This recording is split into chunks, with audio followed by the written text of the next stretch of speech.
ሁለተኛው ኢንጂል የተባለው በወቅቱ ነብዩ መሐመድ በነበሩበት ሰዓት ላይ ያ መጽሐፍ ነበረ ወይ? ህጉስ ምን አይነት ህግ ነበረ የሚለው ጥያቄ ይነሳል። ሁለተኛው ጥያቄ 548 ላይ ነው። 548 ላይ ላንብበው።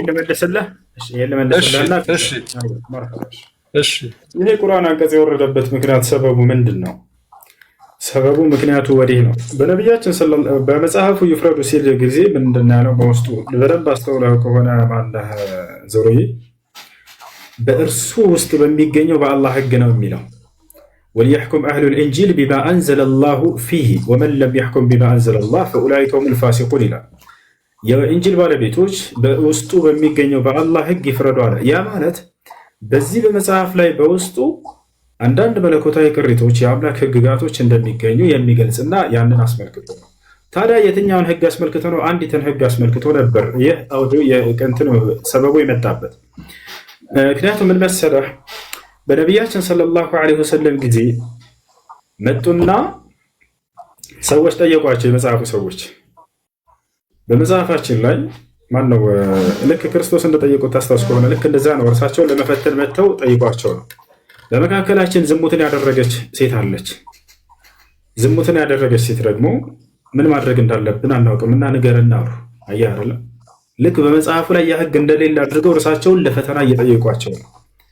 አላህ ስብሐነሁ ወተዓላ ይህ ቅሪት እስካሁን ድረስ በመጽሐፋቸው ላይ ዝሙት ሰርቶ የተገኘ ሰው ተወግሮ ይገደል የሚለው ህግ እንዳለ ያውቃል። ወዲያ አላህ ምን አለ? ሙሐመድ ሆይ ያለ ለነዚህ ጥያቄዎች መልስ እየሰጣቸው ነው። በውስጡ በሚገኘው በአላህ ህግ ይፍረዱ አለ። አየህ አይደል? ያችን አንዷን አየት ረጅም የውግራትን ህግ አስመልክቶ ብቻ የመጣ አንቀጽ ነው ይሄ። ገብቶሃል አይደል? እንጂ እንደው ሙሉ መጽሐፉን በኢንጂል ይፍረዱ በዚያ የተተዳደሩ እያለ አይደለም።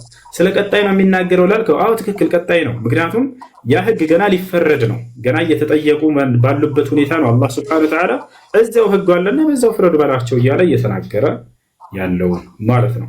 ይሄ ነው። እሺ አመሰግናለሁ፣ አከብራለሁ ሐሳብህን።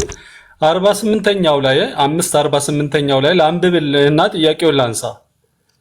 ወደ አንተም መጽሐፉን ከበፊቱ ያለውን መጽሐፍ አረጋጋጭና በእርሱ ላይ ተጠባባቂ ሲሆን በእውነት አወረድን። በመካከላቸው አላህ ባወረደው ህግ ፍረድ። እውነቱም ከመጣልህ በኋላ ዝንባሌዎቻቸውን አትከተል። ከእናንተ ለሁሉም ህግንና መንገድን አደረግን። አላህ በሻ ኖሮ አንድ ህዝብ ባደረጋችሁ ነበር፣ ግን በሰጣችሁ ህግጋት ሊሞክራችሁ ለያያችሁ። በጎ ስራዎችን ለመስራት ተሽቀዳድሞ መመለሻችሁ በጠቅላላ ወደ አላህ ነው። በእርሱም ትለያዩበት የነበራችሁትን ነገር ይነግራችኋል አለና ጥያቄ ምንድነው መሰለው ሁሱ እዚህ ላይ ከበፊቱ ያለው መጽሐፍ የቱ ነው? አንደኛ። ሁለተኛ አረጋጋጭና ተጠባባቂ ሲሆን ተብሏል። ምኑን ነው አረጋጋጭና ተጠባባቂ የተባለው? ሶስተኛ በመካከላቸው አላህ ባወረደው ህግ ይፍረዱ። አላህ ያወረደው ህግ የትኛው ነውና በሻ ኖሮ አሁን በሻ የሚለው የአማርኛ የሰዋሰው ህግ ቢፈልግ ኖሮ ነው አይደለ? ትስማማለህ በሱ? ቢሻ ኖሮ አንድ ህዝብ ባደረጋችሁ ነበር፣ ግን በሰጣችሁ ህግጋት ሊሞክራችሁ ለያያችሁ ይላል። ስለዚህ የተለያየ ነው አላህ ነው የለያየን ብለን ነው የምታምነው ወይስ ምንድነው? እስቲ እነዚህን ጥያቄዎች መልስልኝ። 4 ጥያቄዎች ነው የጠየቅኩልህ። ልድገምልህ? ችግር የለም። አመሰግናለሁ፣ አዳምጣለሁ። አንቀጹ የጠየቀው አሁን በሱረቱል ባይዳ ላይ ይገኛል። አንቀጹ ምን ይላል? ቃለ ሱብሓነሁ ወተዓላ ወአንዘልና ኢለይከ ልኪታበ ቢልሐቅ ሙሰዲቀን ሊማ በይነ የደይህ ሚነ ልኪታቢ ወሙሀይሚነን ዐለይህ ፈሕኩም በይነሁም ቢማ አንዘለ ላህ ወላ ተተቢዕ አህዋአሁም عما جاءك من الحق لكل جعلنا منكم شرعة ومنهاجا ولو شاء الله لجعلكم أمة واحدة ولكن ليبلوكم فيما آتاكم فاستبقوا الخيرات إلى الله مرجعكم جميعا فينبئكم بما كنتم تعملون يا لين ناكرا أو بما كنتم تعملون. الله بزيان كتلاي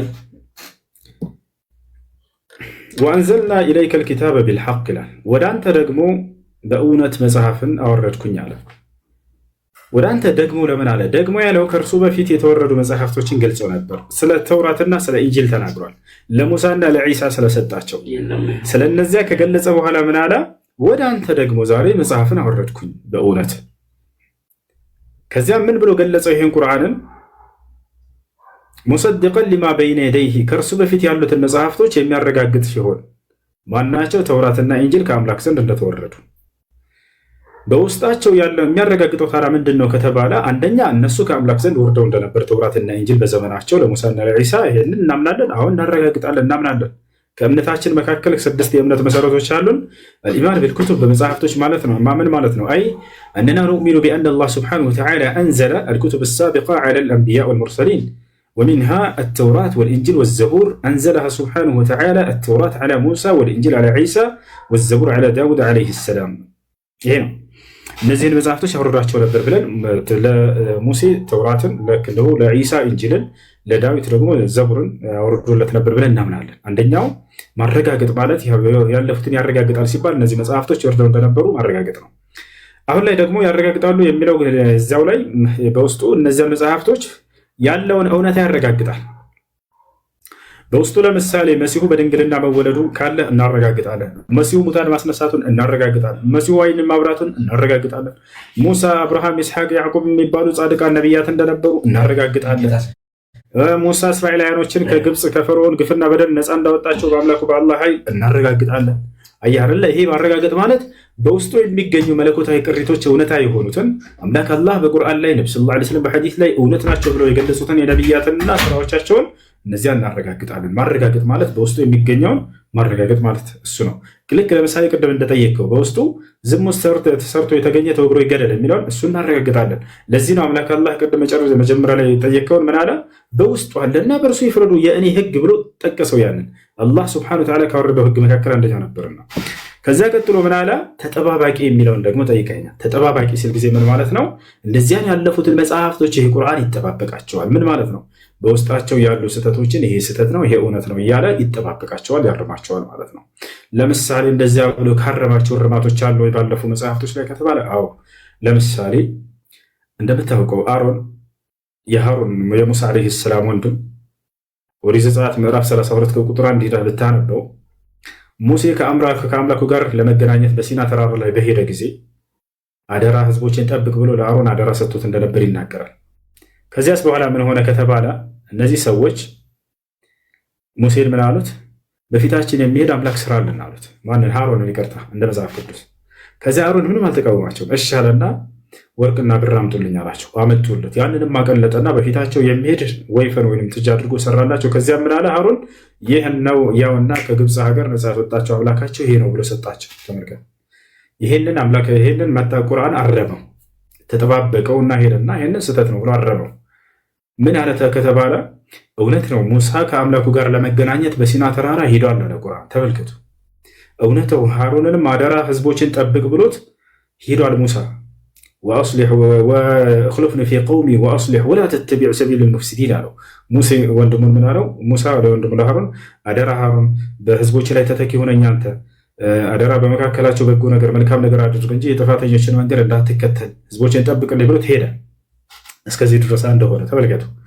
ከዚያ በኋላ ጣዖቱን ያንን ወይፈኑ ጥጃውን የሰራው ማን ነው አለና አላህ ሱብሓነሁ ወተዓላ ያ ሃሩን ነብዬ በፍጹም ይሄን አላደረገም ማለት። ታዲያስ ሳሚሪ የተባለ ሰው ነው በመካከላቸው ጣዖቱን ወይፈኑን ጥጃውን የሰራላቸው አለ። ሃሩንስ በዚያ ላይ ምን አደረገ ከተባለ እንዳውም በህዝቡ መካከል ቆሞ ገስጿቸዋል ይላል። ወለቀድ ቃለ ለሁም ሃሩን ሚን ቀብል ያ ቀውሚ ኢነማ ፉቲንቱም ቢህ ወኢነ ረበኩም አርረሕማኑ ፈተቢዑኒ ወአጢዑ አምሪ። ጌታቸው አምላካቸው እርሱ አንዱ አምላክ አላህ ብቻ ነው፣ ይሄንን ጣዖት አትስሙ አትገዙ እያለ ሃሩን ገስጿቸዋል አለን ቁርአን። አረመው፣ የነቢያትንም ክብር ጠበቀ። አንድ ነቢይ በህዝቦቹ መካከል ቁሞ ጣዖትን ስራለን ሲሉት ይሄ ነው አምላካቸው አብሽሩንኩ ብሎ ሰርቶ ይሰጣል እንዴ? በፍጹም ይሄን አያደርግም አለ ቁርአን። ያንን ነቢይ ክብሩን ጠበቀለት። ይሄን ያደረገው ሌላ ሰው እንደሆነ አላህ ሱብሓነሁ ወተዓላ ገለጸልን። ይሄ ነው መጠባበቁ ብሎ ማለት ሙሰዲቀን ሊማ በይነ የደይሂ ወሙሃይሚነን ዐለይሂ ብሎ ተናገረ። ፈሕኩም በይነሁም ቢማ አንዘለላህ፣ በመካከላቸውም አላህ ባወረደው ህግ ፍረድላቸው ነው የሚለው። ይፍረዱ አይደለም ያሁኑ የሚለው። እሺ ማን ዞሮ አንተ ፍረድላቸው ነው የሚለው። ፈሕኩም በይነሁም ቢማ አንዘለላህ፣ በመካከላቸውም አላህ ባወረደው ህግ ፍረድ እያለ ነብዩ ሰለላሁ ዐለይሂ ወሰለም ያናገራቸው። ወላ ተተቢዕ አህዋአሁም፣ ስሜታቸውን ዝንባሌያቸውን አትከተል ሙሐመድ እንዳትከተል። አማ ጃአከ ሚነል ሐቅ፣ ወደ አንተ ከመጣልህ እውነት የተነሳ ዝንባሌያቸውን ስሜታቸውን እንዳትከተል። ሊኩልን ጀዐልና ሚንኩም ሽርዐተን ወሚንሃጃ ለሁላችሁም ለእያንዳንዳችሁ ህግጋትን አድርጌላችኋለሁ መመሪያን አድርጌላችኋለሁ እያለ ተናገረ። ወለው ሻአ አላሁ ለጀዐለኩም ኡመተን ዋሂዳ አለ። እንደውን ያምላካችሁ አላህ ብፈልግ ኖሮ ሁላችሁንም አንድ መንገድ ላይ አንድ ህዝብ አድርጋችሁ ነበር አለ። ስላልፈለገ ነው እኛ መጥፎ የሆነው ወይም እርሱን ያደረገን አላህ ነው። እርሱ አይደለም ያደረገን። ለእኛ ነፃ ምርጫ ፈቃድ ሰጥቶን ህዝቦች ተለያዩ እንጂ ብፈልግ ኖሮ እንዳደርጋችሁ ነበር ማለቱ አምላክ አላህ ሱብሓነሁ ወተዓላ ለምሳሌ ታዛዥ ብቻ አደርጋለሁ ማለት ነው። እንደማን እንደ መላእክቶች። መላእክቶች ሁሉም ታዛዥ ናቸው ለአላህ እርሱ ስላደረጋቸው። ብፈልግ ኖሮ ሁሉም ለእኔ ህግ እንድትገዛ ልክ እንደ መልአክ አደርግህ ነበር በቃ። ነገር ግን ታዲያስ ለእኛ ነፃ ምርጫ ፈቃድን ሰጥቶናል። እኛ መረጥንና እኛ ቅኑን መንገድ መረጠን፣ ሌላው ደግሞ ስህተትን መንገድ መረጠ። ወይ አንዱ በዚህ ነው ሰዎች የተለያዩት በራሳቸው ነፃ ምርጫ ፈቃድ ነው። እና አምላክ አላህ ብፈልግ ኖሮ ልክ ሁላችሁንም ጻድቅ አድርጋችሁ ነበረ፣ ታዛዥ ብቻ አድርጋችሁ ነበር። እንዳታምፁ ማድረግ እኔ አቅመዋለኝ ይሄን አድርጋችሁ ነበር እያለ ነው። ግን ነፃ ምርጫ ፈቃድ ሰጥቶን ይሄ ነገር ተከሰተ ነው። ወለው ሻአ አላሁ ለጀዐለኩም ኡመተን ዋሂዳ ወላኪን ሊየብሉወኩም ፊማ አታኩም፣ ነገር ግን በሰጣቸው ነገር ሊሞክራችሁ ነዋል። ፈስተቢቁል ኸይራት፣ ከዚያ ሁሉ በኋላ አላህ ምን አለ ተመልከት፣ ወደ መልካም ነገር ተሽቀዳደሙ አለ። ጽድቁን ለማድረግ ተሽቀዳደሙ። የእኛ ስራ ውጤት የእኛ ነፃ ምርጫ ፈቃድ እንደሆነ እዚያው ጋር ገለጸ። ፈስተቢቁል ኸይራት፣ መልካም ስራን በመስራትም ተሽቀዳደሙ። ኢለላሂ መርጂዑኩም ጀሚዓ፣ ሁላችሁም ወደ እኔ ወደ አላህ ነው መመለሻችሁ አለ። ፈዩነቢኡኩም ቢማ ኩንቱም ተዕመሉን፣ ወይም ፈዩነቢኡኩም ቢማ ኩንቱም ፊህ ተኽተሊፉን፣ ትለያዩበት የነበራችሁበትንም ነገር የዛኔ በምትመለሱ ጊዜ የትንሣኤ ቀን እኔ እነግራችኋለሁ እያለ ይናገራል አላህ ሱብሓነሁ ወተዓላ። እና ይሄን ይመስላል። ጥሩ ያልነካሁት አመሰግናለሁ። መለስ ብዬ አንድ እንድታረጋግጥልኝ የፈለግኩት ነፃ ምርጫ ያልካትን ነገር እዚህ ላይ የሱራ 548 ላይ በሰጣችሁ ህግጋት ሊሞክራችሁ ለያያችሁ ይላል። እሱን አንተ ነፃ ምርጫ አልከውና እሱን እስቲ መለስ ብለህ እንደገና አረጋግጥልኝ። ኢለላሂ መርጂዑኩም ምን ይላል? ፈሕኩም በይነሁም ቢማ አንዘለላህ ወላ ተተቢዕ አህዋሁም አማ ጃአከ ሚነል ሐቅ ሊኩሊን ጀዐልና ሚንኩም ሽርዐተን ወሚንሃጃ ወለው ሻአ አላሁ ለጀዐለኩም ኡመተን ዋሂዳ። ቢፈልግ ኖሮ አንድ ህዝብ ያደርጋችሁ ነበር፣ አንድ መንገድ ላይ ያደርጋችሁ ነበር። ወላኪን ሊየብሉወኩም ፊማ አታኩም፣ ነገር ግን ይሄን ያደረገው በሰጣችሁ ሊሞክራችሁ ነው የሚለው። ለያያችሁ ሊሞክራችሁ ነው የሚለው፣ ለያያችሁ አይደለም የሚለው። እሺ ማነው ዞሮ ሊሞክራችሁ ነው የሚለው። ቅንፍ ውስጥ ሊሞክራችሁ ቅንፍ ውስጥ ለያያችሁ ይላል። እስኪ ቆይና እስኪ ምን ብሎ እንደተረጎመው እንመልከተው። እስኪ 548 ላይ በቅንፍ ውስጥ ለያያችሁ ይላል። ቆይ እንዴ እስኪ 548 ምን ብሎ እንደተረጎመው እንመልከተው። 548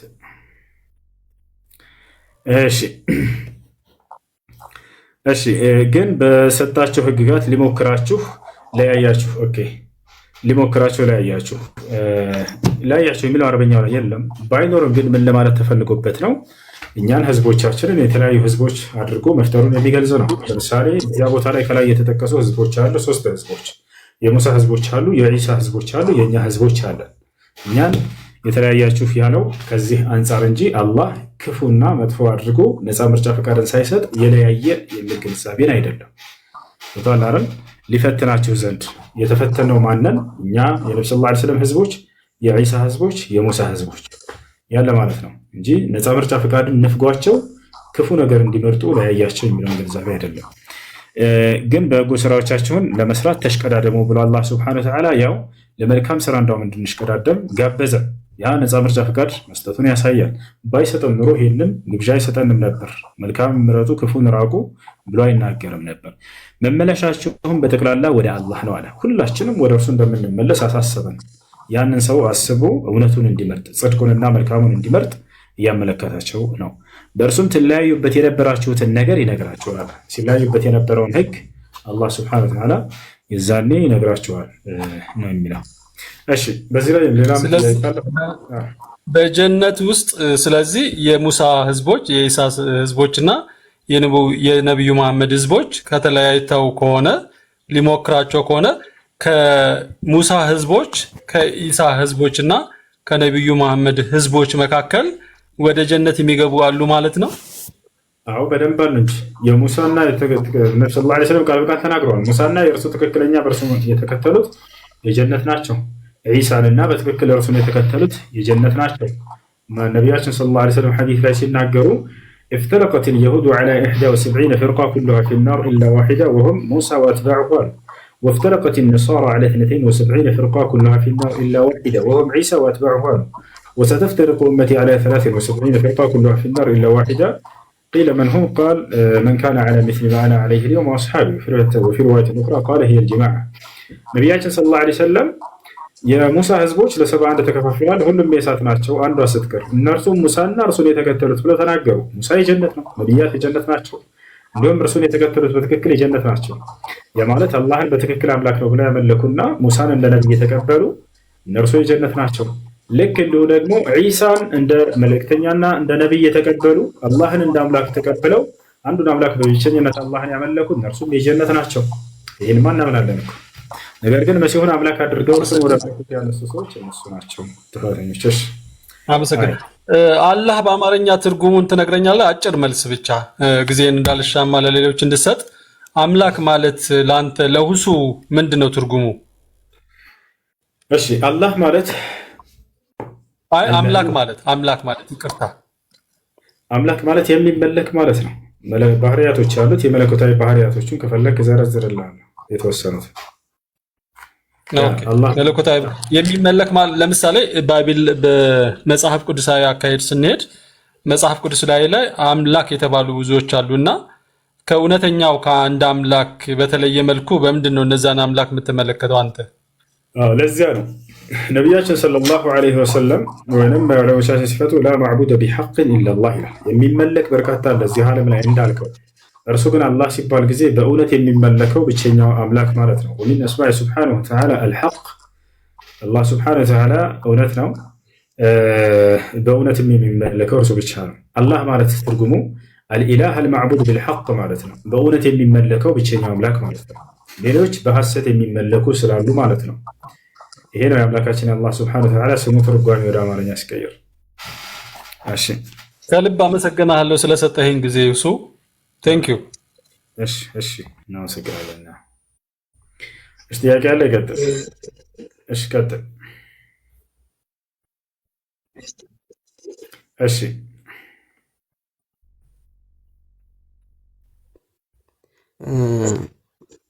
ሁሉም ሙስሊሞች ላይ በደም ስራቸው ውስጥ ሴጣን ይዘዋወራል የሚለውን ጥቅስ በምን እንትን ታያለህ? እሺ ያ ማለት ሰይጣን በእነርሱን ለመፈተን ይቀርባል ማለት ነው። አሁን በደም ይዘዋወራል ሲባል ጊዜ እንደው ገብቶ በደማቸው ውስጥ እንዲህ ይዞራል ማለት እንዳይመስላችሁ ልጆች። ያ ማለት ሰይጣናዊ ፍላጎት አለው አይደል? ሰው ሰይጣን መጥቶ ይወሰውሳል ማለት ነው። አደም ዓለይሂ ሰላም ምን ይላል አላህ? ያ በኒ አደም ላ የፍቲነነኩም ሸይጣኑ ከማ አኽረጀ አበወይኩም ሚነል ጀና ይላል። እናንተ የአዳም ልጆች ሆይ ይላል አላህ በቁርአን ላይ፣ እናንተ የአዳም ልጆች ሆይ ሰይጣን እንዳይፈትናችሁ አባታችሁን ከጀነት እንዳስወጣው ሁሉ እያለ ይናገራል። እንዴት ነው? በደም ውስጥ ገብቶ ነው ወይ? ላ አይደለም። ንግግር አድርጎለት ወይም ደግሞ ውስዋስን ሰጥቶት ነው። ውስዋስ ይባላል። የሆነ ክፉ ስራን እንድታደርግ አንተን እንትን ማለት በቃ በሀሳብን መልቀቅ በአንተ ላይ ይሄ ውስዋስ ተብሎ ይጠራል። ያን ነገር ያደርጋል ለማለት እንጂ እንደው በቀጥታ ሂዶ በደማችሁ ውስጥ ገብቶ ይዞራል ማለት አይደለም። ራሱን የቻለ አካል ያለው ነው ሰይጣን ብሎ ማለት በእሳት የተፈጠረ አካል ነው።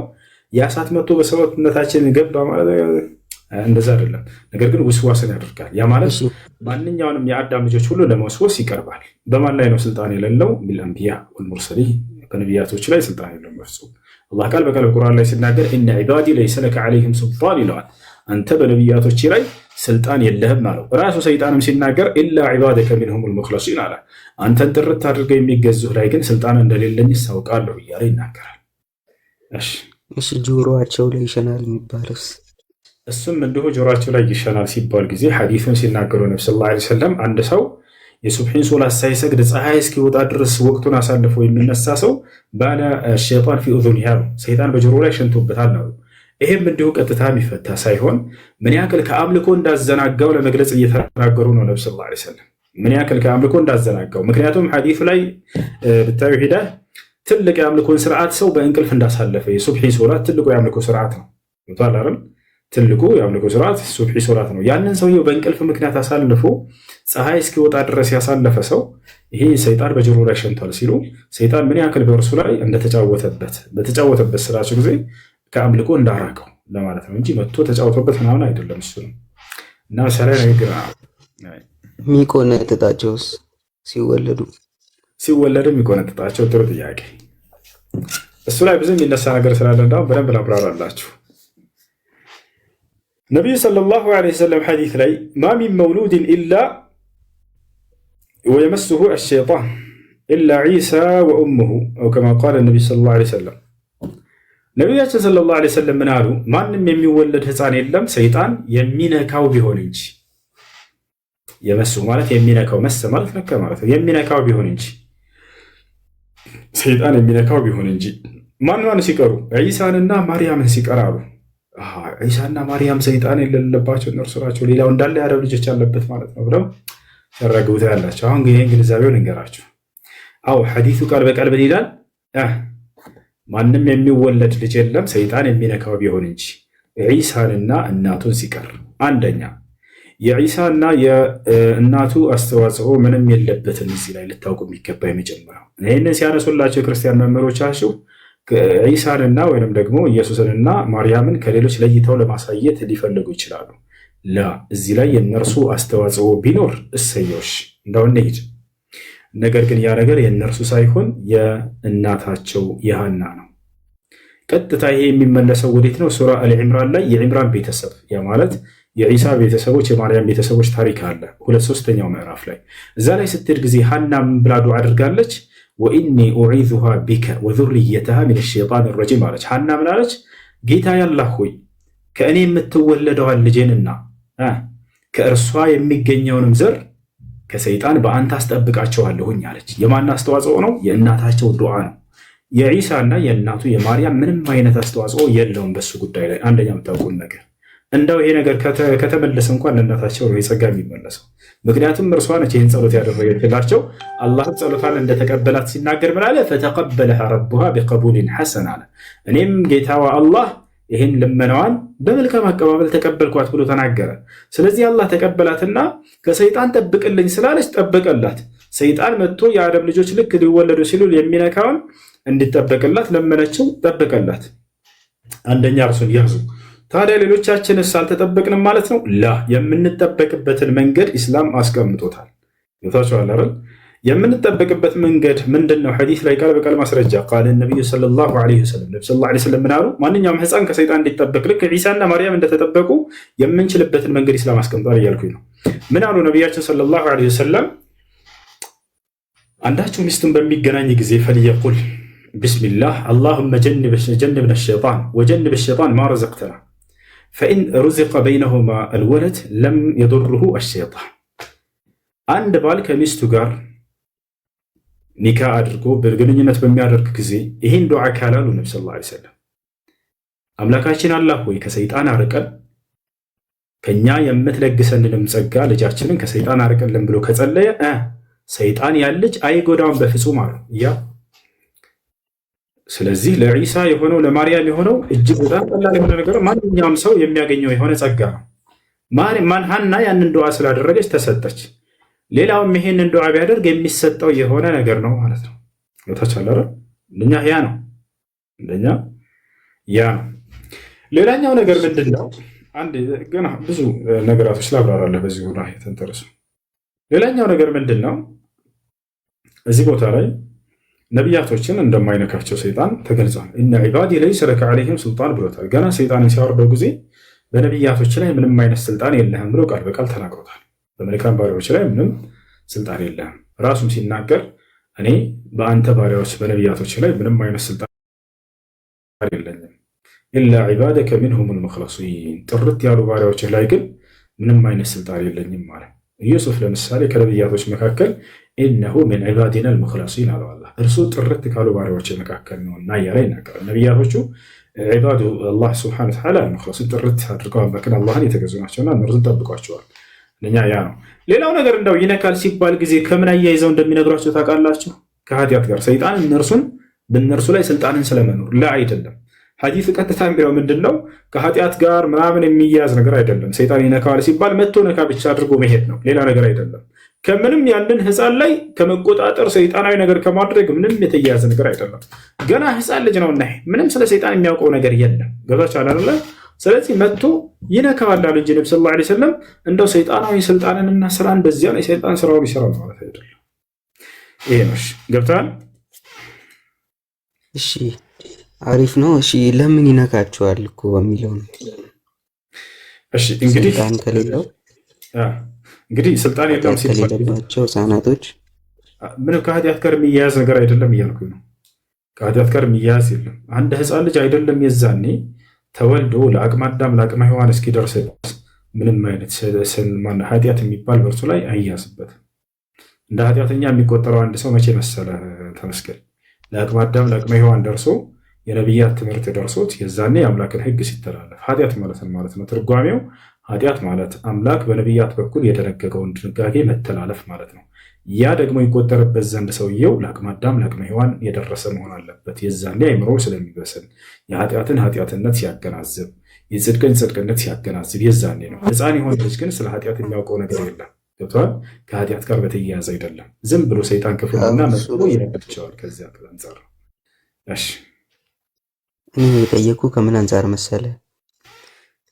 ምንም እንትን ህፃን ልጅ ስለሆነ ለምን ይቆነጥጣል በሚለው ነው እንጂ ከኃጢአት ጋር እያይዤ አይደለም ነው። ስለ ኃጢአት እያልክ ነበር። ምክንያቱም ነው ከዚያ ጋር አያያዝ እኮ እሱ ነው። አሁን እዚህ ቦታ ላይ ኃጢአት የለበትም ለማለት ነው እኮ። ከኃጢአት ጋር የተያያዘ ነገር የለውም። ታዲያ ለምን ይናቅቸዋል ነው?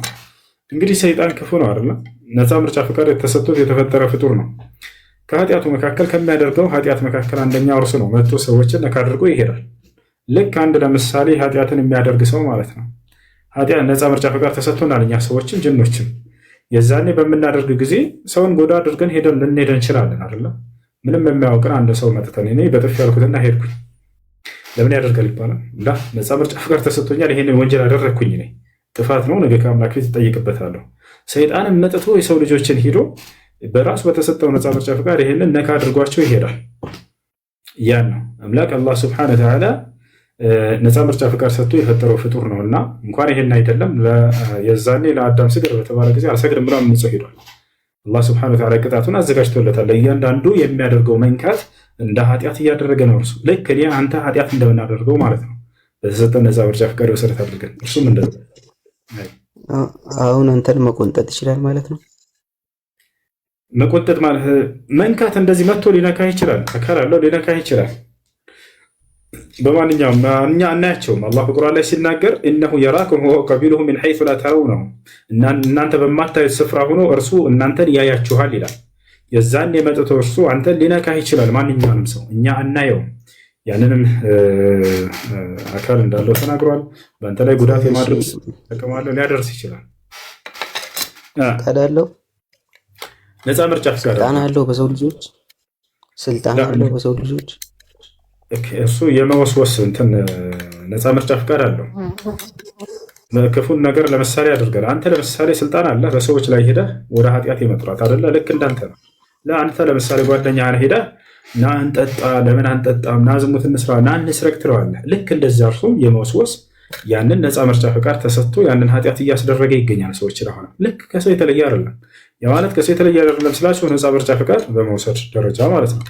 አንተ ሰውን ወደ ኃጢአት እንደምትጠራው እርሱም ወደ ሰዎችን ወደ ኃጢአት የመጥራት አለው። ግን የማስገደድ እንትን አለው ወይ ኃጢአት የመስራት ላይ የለውም። ልክ አንተ ነገር ግን የሰው ልጅ አንዳንዴ ሊያስገድድ ሁላ ይችላል። ከሰይጣኑ ላይ የከፋ የሚሆንበት አይታል። አስገድዶ ሰውን እንትን የሚያስጠጣ ሊኖር ይችላል። ናጠጣ በግድ እና ይሄን ግደል በግድ አንተ ወደ እሱ ሳትመጣ እሱ ወደ አንተ መምጣት ይችላል ማለት ነው። ምን አልከኝ? አንተ ወደ እሱ ሳትሄድ እሱ ወደ አንተ መምጣት ይችላል። አዎ ይችላል። አሁን በቃ እንድትረጅ ዘንድ ተመስገን በደንብ ላስረዳሽ። እሺ እኔን ለምሳሌ ያዝ አድርጎኝ የሆነ ቦታ ሊወስደኝ ይችላል። እኔን አይችልም፣ ኢየሱስን ግን ችሏል። ይህን ታውቃለህ አይደለ? ተመስገን ኢየሱስን ይዞ እንደፈለገ ከተራራ ወደ ተራራ ከተራራ ወደ መቅደስ እንደፈለገ ይዞት ሲሄድ ነበረ። ስልጣን አለው በኢየሱስ ክርስቶስ ላይ ራሱ አይደለም በተራ ሰው ላይ። ላሳየ ማስረጃ መጽሐፍ ቅዱስ ላይ ወይንስ ታውቀዋለህ? እንደሱ ይሻላል። እሱን አውቀዋለሁ እኔ ከጥያቄ አንጻር ነው። አዎ ከጥያቄ አንጻር አሁን ኢየሱስ ክርስቶስንም ያዝ አድርጎት ከሆነ ቦታ ወደ ሆነ ቦታ